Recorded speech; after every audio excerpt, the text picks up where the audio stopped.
Hello, NEI Hoops Nation, and welcome to the Road to Muni podcast.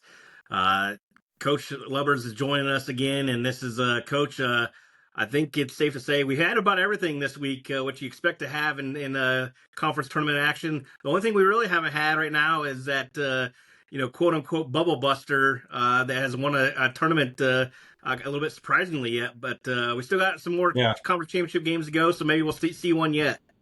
yeah, and we had a few opportunities for that, right? Didn't come to fruition, but there were some people that were in a position to burst some bubbles, but kind of went chalk so far in terms of people that were going to be in. So, but some interesting ones out there, no doubt. Yeah, and right now we have, as we are taping this, we have 19 of the 34 at auto bids already locked in, and I know we got a couple playing, getting ready to play right now on this Sunday evening. So I know that I don't know what games you've all watched, Coach. We haven't talked much behind the scenes, Yeah, but I will say maybe the game of the week has to be that Dort Morningside game from last night. yeah. Yeah, no, that was a really cool one and a great opportunity there. Great game. It's interesting. I got to give a little shout out to my alma mater too, Southeastern, for making it all the way to the Sun Finals, upsetting Kaiser. So that was another good one I had my eyes on. Just rooting for them, obviously, but it's also tough because Coach Copeland's a great dude, and it was cool to see Ave. I had to text him afterwards. It was cool to see Ave come, and those two teams had just played. I mean, the previous Saturday, so I mean, you see a lot of those kind of matchups too. But yeah, that Dort one was a great game for sure. Yeah, I just and again, you expect it, all the way up and down the bracket. There's been very few blowout games one way or another. We got a couple of them, but it's just that time of year where one, most of these teams qualify for the postseason for a reason, and two. It's just really cool to see, like you said, some of these matchups for a third time. Yeah, Some of them just happened a week ago, but some of these matchups for a third yeah, time, and I know the Frontier Conference is getting ready to go. They're battling for a fourth time already. yeah. And then a couple. I mean, you saw a couple other people. Semifinal round.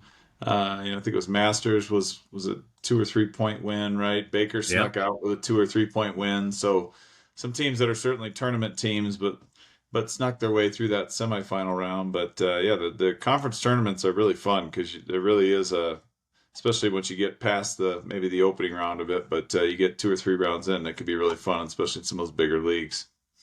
Yeah, and then you kind of get those I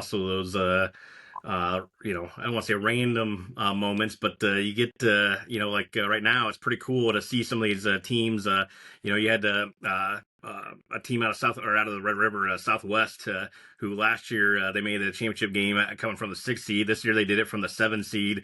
And then you look at even the Continental Athletic Conference, who has two first-year NEI teams battling out for the championship. Their Yeah, first year in the NEI, so we're gonna have a new blood there in the NEI tournament, and just up and down the list. It's just cool to. We kind of alluded to it before. We had some teams that maybe had a chance to be some bubble busters that made some deep runs. You got Brescia, who won their opening round game, I think, for the first time in a decade. Several of those type of games too, where teams certainly won their first postseason game in 5-10 years, which is always cool to see that too. yeah. And then you got some that not necessarily upsets, but you see Oklahoma Wesleyan go down to Bethel, and like I said, South Kaiser to Southeastern. So you got some of those teams, um, as well going down, but and some really good games left yet too in the conference tournament. So Yeah, I mean we're turning around. We've got a official bracket that'll be out later this week. But as you just said, we're going to start off Monday tomorrow with some championship games. You mentioned the KCAC with Bethel and St. Mary, excuse me, Bethel and St. Mary, who are battling off as a 3-4 seed. I think a team like St. Mary did themselves a big favor. I think they were a bubble team kind of coming oh in, yeah, and now making the title game. You would expect them to be a lock into the NEI tournament as well. But and then you got even teams, in the like Huntington and Grace, who have been very good all year round, and then they've had some great games amongst each other's. 2 games already this year, and then you expect this one a third. time. Both teams will be in the NAI tournament, obviously, and both teams. I think the way it went, and maybe we could talk about that too. We haven't talked about it yet, but the NAI only releasing 12 of 16 host bid sites. I think Huntington, maybe with that win over Bethel, maybe locked up one of those 4 spots. Yeah, yeah, yeah. We didn't really talk about some of those host sites yet, but yeah, that is such a huge ingredient in this postseason run, right? I think you've done some stat work, right, on the people that host the 84%. Yeah. 84%. So I'll take those odds, right? So, Yeah. um, a lot of things got to go your way. It is a little bit jarring, I would say, to a team though, if they, if you're going to be that host site, kind of know you're locked up, but if you get clipped early in that conference tournament, that can be a little jarring to your mojo, and sometimes it can be a little tough to get that back. So. I'm sure those teams are going to have some pretty intense practices and use those extra couple days they ended up winning back to get the ship right and be ready to go. In particular, if they were one of those, host sites. So Yeah, and we've seen a lot of that happen this week too. Not to cycle back, but I think back of an Oregon Tech team who Multnomah was trying to write a terrific story there as they're closing their doors down, and they try to make a run before they lost in the Cascade semifinals. But an Oregon Tech team, who I think is a pretty good basketball team, and they've been battling some injuries. Montana Tech as well. I know they play get it going tomorrow, but there's some teams that are battling injuries too that maybe an Oregon Tech team that lost in the first round. Obviously, they don't want to lose, but now they get almost 2 full weeks to try to get healthy here, and they can maybe take that to their advantage as well. yeah, it's a long break. It really is. It's a long time to wait around and tread water, so to speak. In particular, if you're playing well, you want to just keep playing. You wish it was the next day, but push pause. I think it is a good thing because there are some kids that, you want teams to be able to be their best selves in the tournament. So it is kind of cool that there's that little buffer if you got ankles and knees and wrists and even some kids that might be in a concussion protocol or something like that. You can get recouped out of that stuff and get back to whole. Is pretty fun to see the most full roster you can see for all these teams come tournament week. Yep, and with 2 days left here, Monday and Tuesday action. We're gonna have championship games. I don't think anything's really overly surprising yet. I think we have teams. We mentioned the KCAC with Bethel and St. Mary. I think they're top 4 teams, so I don't think that's very surprising. I would say maybe the win itself with us with over Oklahoma Wesleyan on the road is maybe a bit of a surprise, but the team itself with Bethel and St. Mary, I don't know that that's a big shocker. And then you got some, you're looking up and down. You basically have the top 2 or 3 teams in every league left that are playing outside of the teams that are still in the semifinals. We mentioned Huntington Grace. That's a 1-3 matchup. College of Idaho, Lois Clark State's a 1-3 matchup. Those are all on Monday, along with the Sooner Athletic Conference and the uh, uh, Frontier League Conference semifinals on that day. But then you have the Heart of America, who's got Graceland Baker 1-2. You've got the AMC, which is one versus 2.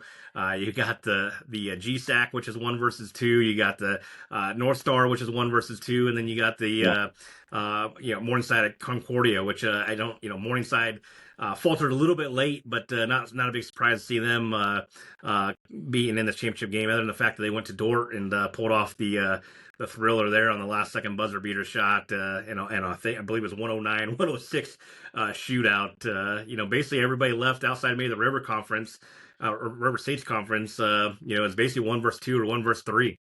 I think you got Wayland Baptist is in there too, right? And Sooner, They so they're they're in that's the semifinal game. Yep, we'll see if yeah. they make the championship What game. are Yep, they? So they're probably a 6 or 5 in I that. believe they're the 4. I don't have the bracket in front of me. I believe they're 4 or 5. Yeah. Okay, yeah, so they're one of the lower remainings too. But yeah, and that's a team too. I mean, we talked about them early and kind of, let's say, surprised by where they're at, but it's definitely they have the potential to make a little run. So that'll be interesting to see how they shake out in these last couple opportunities. They definitely got to keep winning. Yeah. What do you think a team like like an IU Southeast here, who they're probably the biggest surprise left? A little bit crazy with the River States. They do the West versus East divisions, and Yeah, West 1 versus East 4. But all 4 teams advanced to the semifinals were from the West, and then you had a situation now where same areas of the woods, was a regular season champ. So IU Southeast, they give it to their tournament runner up. So IU Southeast already clinched an auto bid too. You use this, if a game like that, obviously you're battling for a championship. You're not trying to do anything, but what do you try to find out about yourselves heading into now? Now that your tournament season extended even past this game if you lose. Yeah, most competitive people are just trying to get better, right? I mean, they're using these games to get better, and it's great to have more opportunities to play at this time of year. It's great because it's just another chance to get more film. It's another chance to find. It's amazing how you go through an entire season and every film you pull up, even all the way through the title game. I mean, the best coaches, I'm sure, the ones that win the titles, right? They even watch that film and say, "Oh man, we could have done this, we could have done that. Next time we get there, we're going to do this," right? It's a never-ending journey to get better. So I guess I would say it's a great opportunity, no matter what, to keep playing and keep having chances to get better as a group. Yeah, no doubt. And I think the other storyline to watch out over the next 2 days is just kind of, I think we got a one seed, at least one seed up for grabs still. I think that with some of the stuff that's happened throughout this week, I think Grace has put themselves in position to maybe lock up a fourth one seed. As Yeah, you're looking at RPI, you're looking at, strength of schedule, you're looking at all the criteria points, quad one wins. Grace is right there. They need to, if they can beat Huntington and win that league, I think they got a shot at one of the ones. I think more Masters, Masters is the other one. If they can beat Arizona Christian for a GSAC championship, if both those teams win, and then you have LSUA who already won earlier today, that it's going to be an interesting conversation for the committee there on just comparing resumes side by side and the criteria points on who they give that. I think it's safe to say that even if Arizona Christian loses, and we could see a Georgetown Freed Hardeman, they're going to, they're still playing right now, but if Georgetown ends up winning, we're gonna have a Georgetown Freed Hardeman semifinal game tomorrow on Monday, and then if the winner of that one probably locks up a one seed, and then the rest of the one seeds are probably available. Or sorry, that final one seed is probably available for what the loser of Free Georgetown, the Masters, and Grace and LSUA are probably all in the mix there. yeah, yeah, and all of them have had their moments throughout the year, right? Where you could probably make a really good case, and yeah, that room will be interesting as they try to navigate through some of that. And it's so much about matchups too. I mean, if you're a one seed, you're a two seed.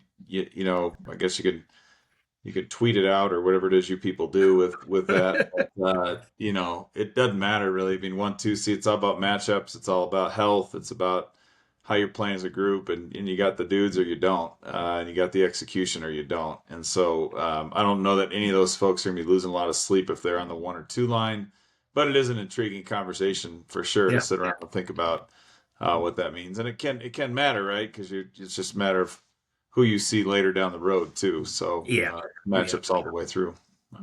Yeah, and I think that's one thing that is always interesting with the committee is those seed lines. I think a lot of people look at it and they think it's the NCAA tournament, and it's just not. Like I think NEI is a lot more of a sliding scale. So you may be a four seed, and obviously when you get higher up, it's a little bit different. If you're a 1 through 4, that's probably a fair seeding because you're going to be able to host.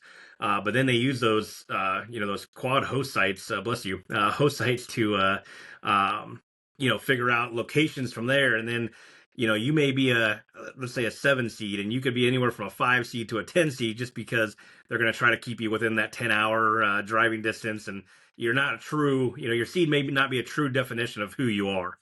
Yeah, I maybe someday we'll get to a point where we do a true seeding, which is something if I had the magic wand, I'd love to see a true seeding, right? Yes. Because I do think it's an ingredient that can be improved for sure. We've come so far with this tournament, and it is just incredible the work that's been done by everybody. I mean, coaches, administrators, the NAIA, just to really make this thing as good as we could possibly make it. And that's certainly another ingredient that maybe someday we can get to a point where it really is a true seeding through that first and second round, because I think that could really sort of be the final ingredient to make this thing as good as it could possibly be. But you also got to balance the NAI and budgets and travel. It's very expensive to make these trips, and Yeah. want to really be respectful of kids and classes and travel and investment and all those kinds of things too.